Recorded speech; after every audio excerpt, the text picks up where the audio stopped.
بیٹے نے غالب آ جاتا ہے. بات سیدھی سی ہے. اللہ کے پیارے نبی صلی اللہ علیہ وسلم نے کہا کہ آدمی کو جو ہے کروٹ لے کر سونا چاہیے. ٹھیک ہے, تو شیطان والی بات سیدھا سونے سے بھی منع نہیں کی, سیدھے بھی نبی علیہ السلام لیٹے ہیں. جب حضرت عمر فاروق رضی اللہ تعالیٰ عنہ رسول اللہ کے پاس گئے تو چٹائی پہ نبی علیہ السلام سوئے تو آپ کی پورے جسم مبارک کے نیچے نشان پڑے ہوئے تھے. اور ایک اور حدیث میں نے کل پرسوں پڑھی تھی, اس کے اندر بھی یہی آتا ہے کہ نبی علیہ السلام کے جسم مبارک پر چٹائی کے نشان تھے. سیدھا سونا منع نہیں ہے, لیکن لیٹنا منع نہیں ہے, لیکن سونا اپنے کروٹ لے کے ابتدائی طور پر جب آپ نے شروع کرنا ہے تو دایاں ہاتھ کے گال کے نیچے رکھ کے آپ نے یہ دل والا طرف جو ہے اوپر آ جائے, تو پھر آپ نے اس طرح سے اپنے سونے کا آغاز کرنا ہے. اس کے بعد ساری رات آپ جیسے مرضی الٹے پلٹے ہوں, سیدھے ہوں, لیٹیں بائیں طرف لیٹیں, وہ آغاز اس سے کرنا ہے. اس سے پھر آپ کو جب آپ کو یہ ذہن میں ہوگا کہ میرے پیارے نبی صلی اللہ علیہ وسلم اس طرح سوتے تھے, تصور رسول جب دل میں آئے گا نا تو خوشگوار رات گزرے گی. کوئی پتہ نہیں اس تصور میں اتنی جان ہو کہ رات کو خواب میں رسول اللہ ہی آ جائے.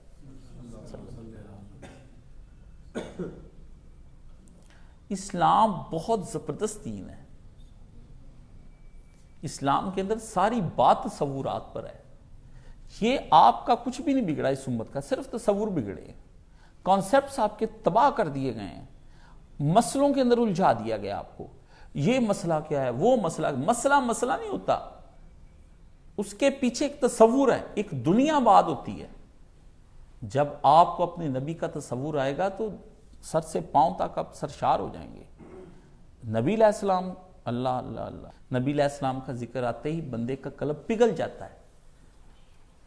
سمجھ گئے نا, اللہ کا دیدار جو ہوگا سو ہوگا. قیامت کا دن تو وہ ہوگا, زلف لہرا کر جب وہ آئیں گے تو پھر قیامت میں بھی قیامت ہوگی.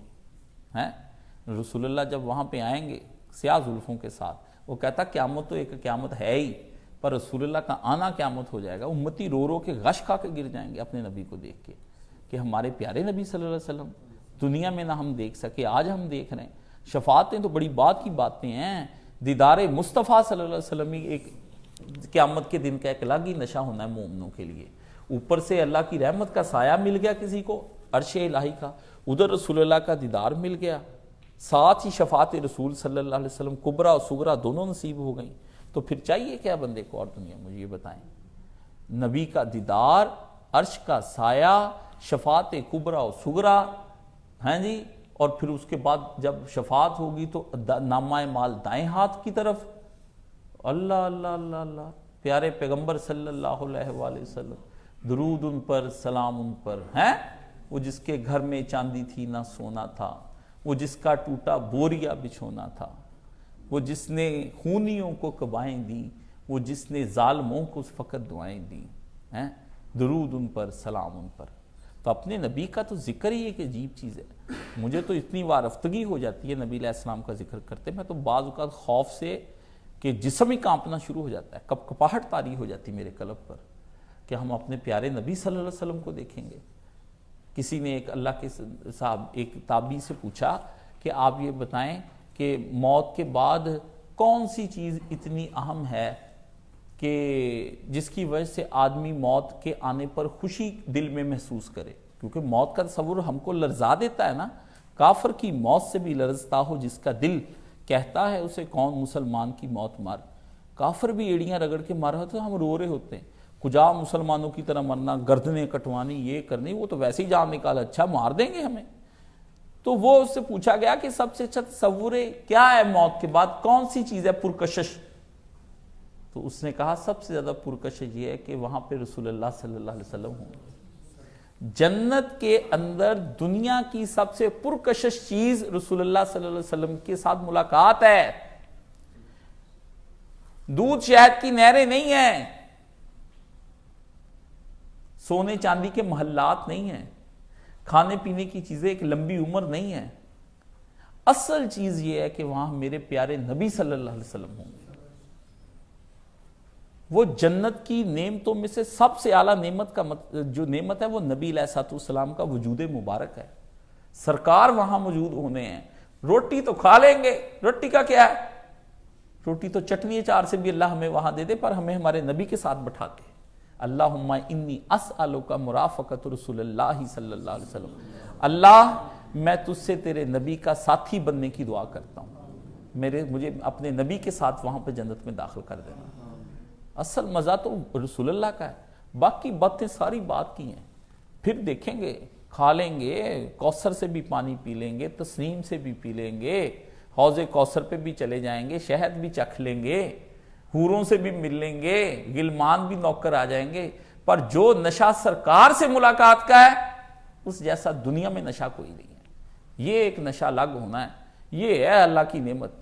پھر اس کے بعد یہ، کیونکہ یہ دینی اللہ نے اس کو جس سے اللہ راضی ہو جائے گا۔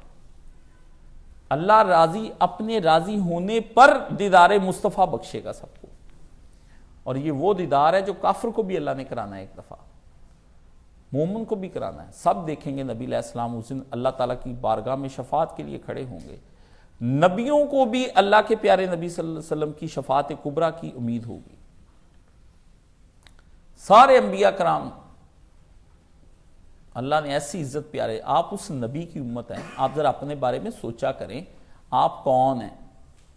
جیسے میں کہتا ہوں یار خیال کرو تمہارا ابا بہت سیٹھ آدمی ہے اور تم یہاں بھیک مانگ رہے ہو، لوگوں سے 1-1 روپے کے 2-2 روپے کے نشے کے سگریٹ مانگ رہے ہو ہیں، کوثر ٹیکسٹائل مل کا مالک ہو اور اس کا بیٹا یہاں پہ مانگتا ہو۔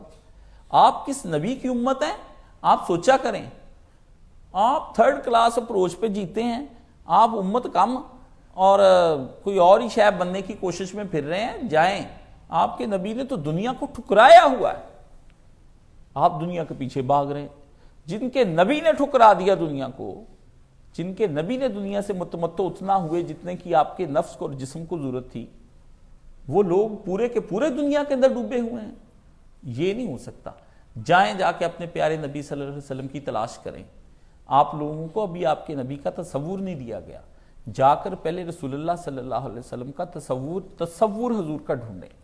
حضور کا صحیح تصور آپ کے پاس نہیں ہے۔ زندگی تو بہت دور کی بات ہے، میری زندگی کا جو موڑ تھا پہلا جس سے میں مڑا ہوں صرف 10-12 سال کی عمر میں، وہ رسول اللہ صلی اللہ علیہ وسلم کا تصور تھا۔ میں صرف مولانا اسحاق مرحوم رحمہ اللہ تعالی سے سیرت النبی کی تقریر لکھوانے گیا تھا پہلی دفعہ، 6ٹھی کلاس میں پڑھتا تھا۔ تو میں نے ان سے کہا کہ یہ معجزات جتنے بھی بیان کیے جاتے ہیں، اس طرح کی کوئی تقریر جذباتی لکھ کر دیں کہ آتش کدہ ایران حضور کے پیدا ہونے پہ بجھ گیا، بت سجدے میں گر گئے، نور آسمان سے اترا ہے۔ انہوں نے 10 منٹ میری بات سننے کے بعد بیٹا یہ سیرت رسول تو نہیں ہے۔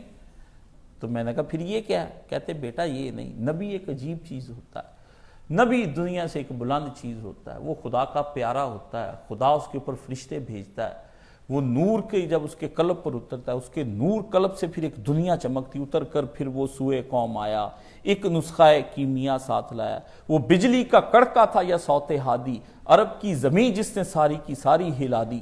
انہوں نے 4 شعر پڑھے، میرا دلی میں نے کہا یہ کیا بابا بیان کر رہا ہے۔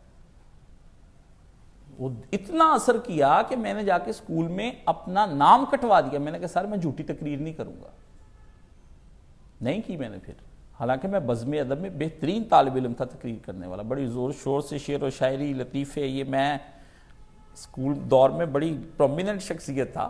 5-10 سال میں نے قومی ترانہ پڑھا، تلاوت کی، لپِ عطیہ کی دعائیں میں نہیں پڑھاتا رہا ہوں، تو میں نے چھوڑ دیا۔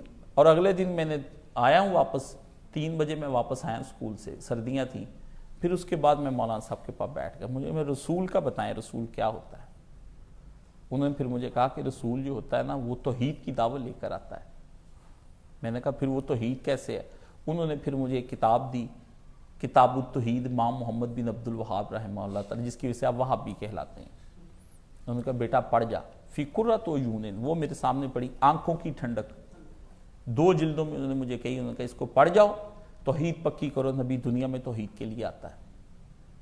اور پھر وہ ٹرننگ پوائنٹ تھا، پھر چینج ہوتے گئے، پھر جھگڑے شروع ہو گئے خاندان میں، ماں باپ سے، بہن بھائیوں سے، دادے سے، خاندان سے، روزانہ وہ مجھے پیٹے، میں ان کے سامنے کہوں کہ تم مشرک ہو، وہ کام چل پڑا پھر، ٹھیک ہے۔ تو یہ ایک نبی کے تصور نے چینج کیا ہے۔ آپ اپنے نبی کے تصور کو درست کریں۔ آپ کو ابھی نہیں پتا آپ کے نبی کون ہے، آپ صرف یہ سمجھتے ہیں نبی پاک نے سرکار نے ان کو کلمہ پڑھا دیا، سرکار نے جانوروں کو یہ کر دیا. معجزے نبوت نہیں ہوتے. معجزوں کو الگ کر دیں. اگر حضور معجزے نہ دکھاتے تو کیا رسول پاک صلی اللہ علیہ وسلم نبی نہ ہوتے؟ معجزوں سے الگ ہو کے نبی کے مقام کو پہچاننے کی کوشش کرنی ہے. معجزے کوئی چیز نہیں. معجزہ تو جو ہے وہ تو ضرورت پڑنے پر اللہ دکھاتا ہے. ان لوگوں کو جنہوں نے نبی کو ماننا نہیں نہ ہوتا، ان کو اللہ زبردستی دکھاتا ہے کہ مان لو اب بھی. اس کے علاوہ سرکار کی پرسنالٹی کیا تھی، اس پر غور کرنا پڑے گا آپ کو کہ نبی کی کیا تھی شخصیت، وہ کیوں اللہ تعالیٰ نے ان کو بھیجا، اللہ نے کیوں کہا وہ میرا محبوب ہے. اللہ کو تو چیزیں پسند نہیں آتی، اللہ تو بہت اچھی چیزیں پسند کرتے ہیں. میرے نبی میں کیا اچھائی تھی جو اللہ نے پسند کی، کیوں چن لیا؟ اللہ نے کہا استفا، ہم نے اس کو چن لیا. سمجھ گیا نا؟ وہ کوئی وجہ ہوتی نا، بندہ اتنے چہرے حسین ہوتے ہیں، ان میں سے کسی ایک سے پیار کرتا ہے، کیوں کرتا ہے؟ چہرے تو اور بھی حسین ہوتے ہیں، ایک پہ کیوں مر مٹتا ہے؟ ایک نبی صلی اللہ علیہ وآلہ وسلم کی ذات عالیہ کو اللہ نے کیوں نبی بنایا، یہ سوال ہے. مولانا اسحاق مرحوم نے وہاں پر بات کی تھی قادیانیوں کے پاس. انہیں کہا کہ تم جو مرزا غلام احمد کو نبی مانتے ہو نا، میں حیران ہوتا ہوں تم نے کیسے اس پاگل اور مخبوط الحواس آدمی کو نبی مان لیا. ہمیں تو تمہارے دماغ پر اب شک ہونے لگ گیا بھی تم بھی ٹھیک ہو کہ نہیں ٹھیک. انہوں نے کہا مجھ سے پوچھو کہ نبی کیا ہوتا ہے، لیکچر لو کہ نبی کیا ہوتا ہے، کیا کرنے کے لیے آتا ہے. میں بہت چھوٹا تھا دیٹ ٹائم، مجھے یاد ہے کہ 1994 کی بات ہے، 1994 کی. انہوں نے ایک خطبہ دیا تھا، منصب نبوت اور اس کے عالی قدر حاملین. یہ کتاب بھی ابو الحسن علی ندوی کی. تو اس پہ انہوں نے ایک جمعہ پڑھایا کہ نبی کیا ہوتا ہے. وہ اس وقت کھڑے ہو کے جمعہ پڑھاتے تھے، ابھی وہ فٹ تھے اس وقت نا. تو یہ تو بعد میں ہارٹ اٹیک کے بعد وہ بیٹھ کر جمعہ پڑھانے لگے. تو انہوں نے جمعہ پڑھایا اور اس میں نبی کی اہمیت بتائی کہ نبی کیا ہوتا ہے. اللہ نے یہاں سے اٹھایا زمین سے، اور جہاں مخلوق کی حد ختم ہو جاتی جانے کی، سدرۃ المنتہا، وہاں رسول کو لے گیا. آپ تو کبھی چھوٹے سے جہاز پہ چڑھ کے کتنے خوش ہوتے ہیں، یہاں سے چڑھتے ہیں اور کراچی اتر کے کہتے ہیں میں جہاز کا سفر کر کے آیا. نبی کہتا ہے کہ میں آسمان چیرتا ہوا چلا گیا، پھر جا کے سدرۃ المنتہا پہ ہو گیا، پھر نور کی بارش دیکھی، پھر دیکھا اللہ نے کہا جو تیرے صاحبکم، تمہارے صاحب نے پھر ایک چیز دیکھی جو دیکھی اللہ نے کہا آیت الکبریٰ، اللہ کی نشانیاں دیکھی. پھر وہاں پر کچھ وہ معراج تو جو ہے یہ تو مولویوں نے قصہ بنا لیا ہے. کوئی آدمی میرے پاس بیٹھ کر معراج سیکھے پہلے کہ معراج ہوتا کیا ہے، ہوا کیا وہاں پر، نبی آیا کیا، وہاں بلایا کیوں گیا اور دیا کیا گیا، مقاصد کیا تھے، اس کے نتائج کیا نکلے. آپ کو پتہ چل جائے کہ معراج شریف ہوتی کیا ہے. ٹھیک ہے نا؟ سبق ملا ہے مجھے یہ معراج مصطفیٰ سے کہ عالم بشریت کی زد میں ہے گردوں کہتے ہیں آسمان کو. انہوں نے کہا تم آسمان کو انسان ہاتھ نہ لگا سکتا، مگر رسول اللہ کے معراج پہ جانے سے پتہ چلا کہ آسمان تو ایک مومن کے پاؤں کی خاک ہے، پاؤں کے نیچے رکھتا ہے. ابھی آسمان اوپر ہے، لیکن معراج پر کیا تھا، آسمان محمد کے قدموں کے نیچے تھا صلی اللہ علیہ وسلم. جہاں انسان مادیت طور پر نہیں پہنچ سکے، محمد رسول اللہ اس آسمان سے اوپر 7ویں آسمان پر پہنچ گئے. یہ ہے تمہارے نبی کا پیغام مرتبہ.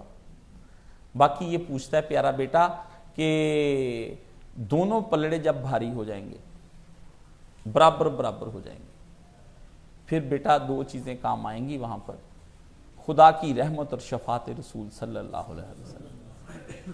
اللہ سے امید ہے کہ اللہ تعالیٰ رحمت فرما کے ادھر کا کر دیں گے، جس طرح کہ اللہ تعالیٰ نے اس آدمی کے ساتھ رحمت کا معاملہ فرمایا تھا جس نے 100 قتل کیے تھے. تو پھر اس کی جو زمین جب ماپنی تھی تو اس طرف زیادہ تھی، ادھر تھوڑے قدم چل کر گیا تھا، ادھر کا فاصلہ لمبا تھا. دونوں فرشتوں پر بحث ہو گئی، وہ کہیں ہمارا بندہ ہے، وہ کہیں ہمارا بندہ ہے. اللہ نے پھر دو فرشتوں سے چھپا کے کام کیا. اتنا پیار کیا اللہ کو، رحم آیا، اللہ نے زمین کو کہا کہ تو کھسک جا اس طرف کو، جس کے پلڑے اس طرح کے ہو جائیں گے، بس بندہ ارادہ کر لے اللہ سے کہ اللہ میں تیرا ہوں، باقی چھوڑ دے۔ بندے کا پختہ ارادہ، اللہ کی رحمت، اللہ تعالیٰ کیا آپ کی عبادتوں کے لیے آپ کو عذاب دیں گے؟ اللہ کو بندہ مطلوب ہے، بندہ اللہ کو آقا مان لے، بس مالک الناس الہ الناس، اس کو صرف رب نہ مانے، مالک بھی مانے، الہ بھی مانے۔ اللہ نے کہا پالتا تو میں ہوں، لیکن پالنے کا نتیجہ یہ ہونا چاہیے کہ الہ بھی تمہارا میں ہی ہونا چاہیے اور مالک بھی میں ہی ہونا چاہیے، سمجھ گئے؟ رب مان لیتے ہو، الہ اور مالک نہیں مانتے ساری زندگی ہم اس کو، اس لیے کہا کہہ دو ان سے وہ پالنے والا اللہ وہی تو تمہارا اصلی حکمران ہے، اور وہی تو تمہارا جس کے ساتھ تمہاری محبتیں جس پر نچھاور کرنی ہیں وہی تو ہے، اسی پر کرو۔ یہ ہے سورہ ناس کی تفسیر۔ تو انشاءاللہ اللہ اس بندے کے ساتھ رحمت والا معاملہ فرمائیں گے۔ اللہ ہم سب کے ساتھ رحمت کا معاملہ فرمائے۔ اور کوئی